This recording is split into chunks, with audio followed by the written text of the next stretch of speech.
Di dalam Alkitab, saudaraku, kita membaca dalam beberapa minggu yang lalu mengenai hamba Tuhan Barnabas, saudaraku, yang dikirim ke Antioquia, saudara, dan dikatakan mengenai Barnabas adalah seorang baik, penuh dengan Roh Kudus dan penuh dengan iman, sehingga banyak orang, sebagian besar orang, jiwa-jiwa diselamatkan. Perbuatan baik selalu membawa jiwa-jiwa kepada keselamatan, saudara. Dan juga, saudaraku, minggu yang lalu kita melihat, saudaraku, bagaimana satu orang janda, saudaraku, yang kaya dengan perbuatan yang baik, yaitu Tabita. Lalu berbuat baik, suka berbuat baik, suka menolong orang. Dia mengasihi janda-janda yang lain. Dia berkorban, dia bekerja keras, saudaraku, supaya dia bisa memberi, saudaraku. Dia rupanya suka memberi, suka berkorban, saudaraku. Itu perbuatan yang baik. Dia suka berkorban, suka memberi. Dan pada suatu hari dia meninggal dunia. Tetapi Tuhan menghidupkan dia kembali, saudaraku. Puji Tuhan, saudaraku. Dalam Matius 5:16 dikatakan, saudara, bahwasanya perbuatan baik kita itu mempermuliakan Tuhan. Tetapi sebelum kita sampai di situ, saya mau menerangkan kepada saudara bahwa sekedar perbuatan baik saja tidak membawa kita kepada keselamatan. Amin. Jangan pula nanti kita hanya mengandalkan perbuatan baik. Tidak, saudara. Bahkan sebelum selamat kita tidak sanggup berbuat baik. Karena kebaikan adalah buah Roh Kudus. Tuhan Yesus berkata hanya seorang yang baik, yaitu Allah. Saudara. Begitu dalamnya arti kebaikan kepada Tuhan Yesus, saudara. Yang tidak bisa kita capai, saudaraku, hanya dengan, saudaraku, keadaan manusiawi kita, kesanggupan manusiawi kita saja, saudaraku. Kita perlu Roh Kudus memenuhkan kita, menguasai kita, dan kita bersandar kepada Roh Kudus supaya Roh Kudus memberikan buah roh, yaitu kebaikan di dalam hidup kita, saudaraku. Nah, dalam Matius 5:16 dikatakan, saudara, Matius 5:16, demikianlah hendaknya terangmu bercahaya di depan orang, supaya mereka melihat perbuatanmu yang baik dan memuliakan Bapamu yang di sorga. Terangmu bercahaya, terang anak-anak Tuhan. Saudara, kita ini, saudaraku, terang Tuhan. Ya, semalam, saudaraku, Tuhan memberikan pengertian bahwasanya kelompok sel itu harus seperti mercusuar yang memancarkan terang. Terang itu ialah kasih. Kapan dalam satu kelompok sel tidak ada kasih, saudaraku? Yang ada hanya mercusuar saja. Satu menara yang tinggi serupa monumen, saudaraku, tetapi tidak memancarkan cahaya apa-apa, tidak ada gunanya. Di waktu malam, saudaraku, kapal-kapal akan lewat, saudaraku, dan kapal-kapal tidak tahu bahwa di situ ada batu karang. Ketabrak juga, saudaraku, dan rusak, sudah jadi tenggelam, saudaraku.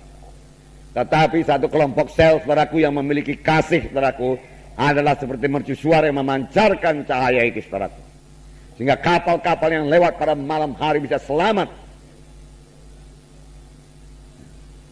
Nah, di sini dikatakan biarlah terangmu bercahaya.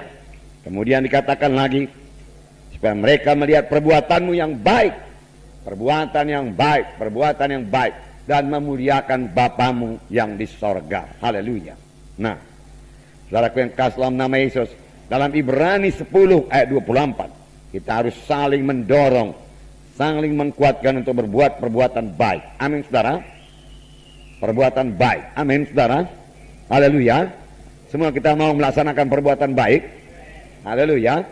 Sebab dengan demikian nama Tuhan kita dipermuliakan. Nama Yesus dipermuliakan. Saudaraku. Mata dunia memandang kepada kita.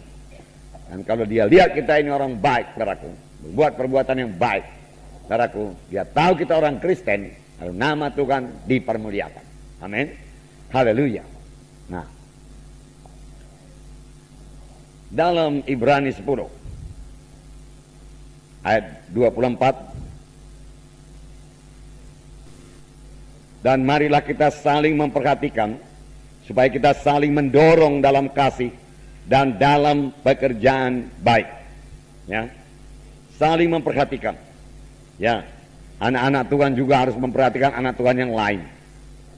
Tidak memperhatikan dirinya sendiri saja.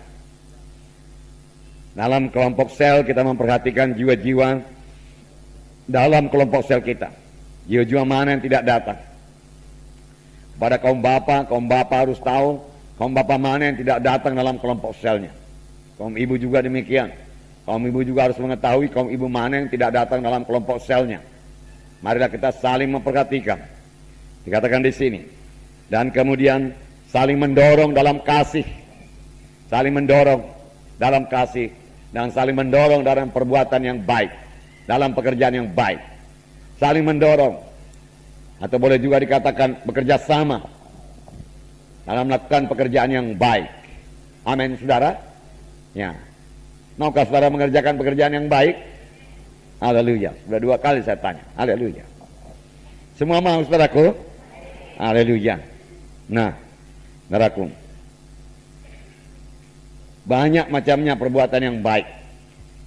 Dalam Matius 25 bisa kita jabarkan itu, saudara. Pada waktu aku lapar, engkau memberi aku makan. Pada waktu engkau haus, engkau memberi aku minum.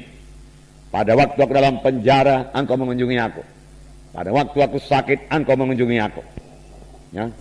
Pada waktu aku telanjang, engkau berikan aku pakaian. Nah, itu macam-macamnya. Amin, saudara. Berbuat baik. Berbuat baik.